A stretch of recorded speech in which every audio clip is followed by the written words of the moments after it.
Nous sommes environ plus de 75 organisations dans le cadre du projet VLF, accompagnées par le projet entre le Mali et Haïti et Sénégal, qui contribuent de manière substantielle à l'amélioration des conditions des communautés.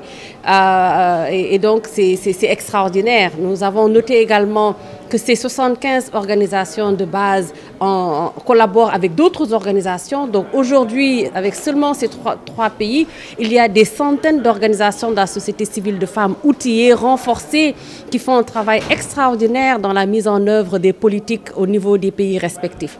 Nous pouvons également noter qu'il y a un certain nombre de thèmes de plaidoyer portés au sein de ces trois pays, mais il faut davantage renforcer la solidarité entre les différentes organisations de la société civile. On parle de solidarité féminine, mais également cette solidarité sous-régionale. Pourquoi pas renforcer entre nos différents pays chaque fois que les femmes du Mali ont besoin de l'appui du Sénégal, que les femmes des organisations de la société civile soient davantage là. Nous l'avons fait, mais nous devons continuer cette alliance-là. Cette alliance devrait se faire entre les organisations de la société civile dans le cadre du projet, mais également au niveau national et entre les différents pays. Un autre élément qui a été noté, c'est la résilience financière des organisations de la société civile de femmes, qui est incontournable pour pouvoir aller vers la durabilité et la pérennisation des acquis du projet. Et bien entendu, nous avons vu un problème commun à travers tous les pays. Certes, nous avons des similarités, mais nous avons aussi des spécificités. Mais au-delà de toutes ces spécificités-là, nous avons vu un problème commun, c'est la prise en compte des VBG au sein de nos différents pays. Je remercie d'ailleurs la présence de Madame la chef de projet du Mali, Madame Rosine Ouattara, mon homologue qui est avec nous, parce que ce sont ces rencontres qui nous permettent de savoir réellement quelles sont les bonnes pratiques en matière d'accompagnement des organisations de la société civile de femmes. Et entre les organisations partenaires, nous avons ici Madame Awa Ali Doumbia au niveau du Mali et Madame Habibatou Niare.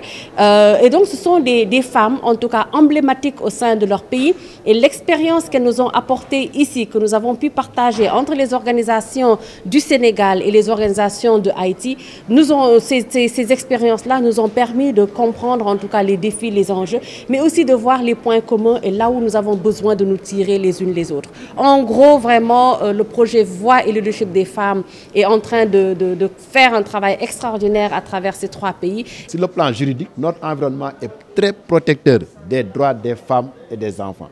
On a un dispositif institutionnel également robuste à travers non seulement les différents ministères sectoriels qui interviennent en faveur des femmes sous le leadership de notre ministère, mais aller au niveau de l'agriculture, il y a des investissements et projets importants pour l'autonomisation des femmes dans l'agriculture. Aller au niveau de la pêche, d'importants projets avec des ressources conséquentes sont mobilisés pour renforcer véritablement les moyens d'intervention des femmes, même dans la transformation des produits halieutiques et autres. On a un mécanisme transversal à travers la DER-FJ qui vient consolider, faciliter et renforcer les financements en faveur des femmes. Donc il y a des efforts énormes, des acquis majeurs que nous devons consolider. Donc nous sommes d'accord pour le plaidoyer, pour voir les limites et envisager les solutions d'amélioration, mais ce plaidoyer doit être rationalisé. Plusieurs organisations de la société civile évoquent et portent des questions de plaidoyer sur les mêmes questions, avec un agenda parfois différent, mais également avec des messages souvent différents, pour ne pas dire contradictoires. Et donc, dans cette perspective, il est nécessaire de rationaliser les interventions dans le cadre d'un agenda commun de plaidoyer sur les questions majeures partagées. Ça va permettre de faciliter le dialogue avec l'État et de voir de façon progressive comment faire avancer les réformes nécessaires au-delà de l'évolution sociétale. Mais dans cette dynamique de réforme, nous devons, conformément aux instructions du chef de l'État, tenir compte de nos réalités socio-culturelles et de nos valeurs ancestrales qui cimentent et forgent le développement de notre pays. Le Voix et Leadership des femmes, c'est un programme qui est très important pour le Canada. Rien que pour le Sénégal, on investit 6,6 millions dans 20 organisations et 5 réseaux.